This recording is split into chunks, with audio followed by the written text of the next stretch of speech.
Dumping yard వెంటనే dumping yard వెంటనే.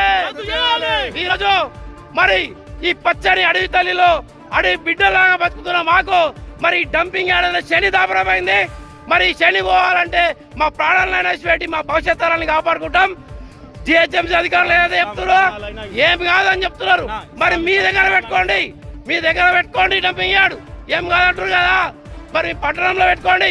కోకపేటలో ఉన్న భూములను పనికిరాని భూములను 100 కోట్లకు అమ్ముకుంటున్నారు మీరు ఈరోజు. మరి ఎందుకు డంపింగ్ యార్డ్ పెడతారా? ప్లేసులు లేవా అంటే మా అడవి బిడ్డలమైన మేము ప్రశాంతంగా బతుకుతున్నాం. మీద ఎవరికి ఎంత సంపాదన ఉంటే ఉన్న దాంట్లో దొరుకుని మా గ్రామంలో వ్యవసాయం చేసుకొని మరి మేము పొట్ట పోషిస్తున్నాం. ఇవాళ మీ కడుపు కూడా నిండుతున్నది. మేమందరం కూరగాయలు పండించి హైదరాబాద్కి ఎక్స్పోర్ట్ చేస్తున్నాం. మరి మా వల్లనే కదా మీరు ఈరోజు బతుకుతుంది. మరి మేము రైతులం, మా వ్యవసాయం ఏమవుతుంది? మేము వ్యవసాయం ఆపేస్తే మరి మీ బతుకులు ఏమవుతాయి? అది కూడా చూసుకోండి. మరి ఇక్కడ ఉన్న తక్కువ భూములు, అందులో మేము చాలా బతుకులు బతుకుతూ మరి ఏదో ఈ చిన్న పల్లెటూరులో బతుకుతున్నాం.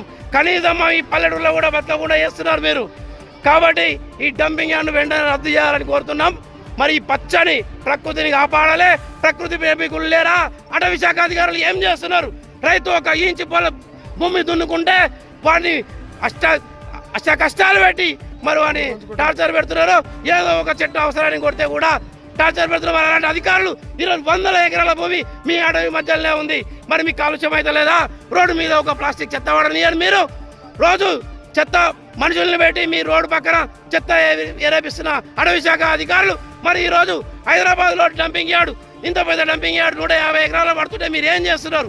అడవి శాఖ అధికారులు ఎందుకు నిద్రపోతున్నారు? మీరెందుకు వ్యతిరేకిస్తలేరు? ఇది ప్రభుత్వాన్ని మనం వ్యతిరేకించాలి. ఈ డంపింగ్ యార్డ్ను పడకుండా మేము చూస్తామని. ఒకవేళ మీరు ఇట్లానే మొండి వైఖరి చేస్తే మేము మా ముగ్గురి ప్రాణాలు కూడా లెక్క చేయం. మా ఆత్మహత్య కారణం ఈ ప్రభుత్వం అవుతుంది, ఆ జిహెచ్ఎంసీ అధికారులది.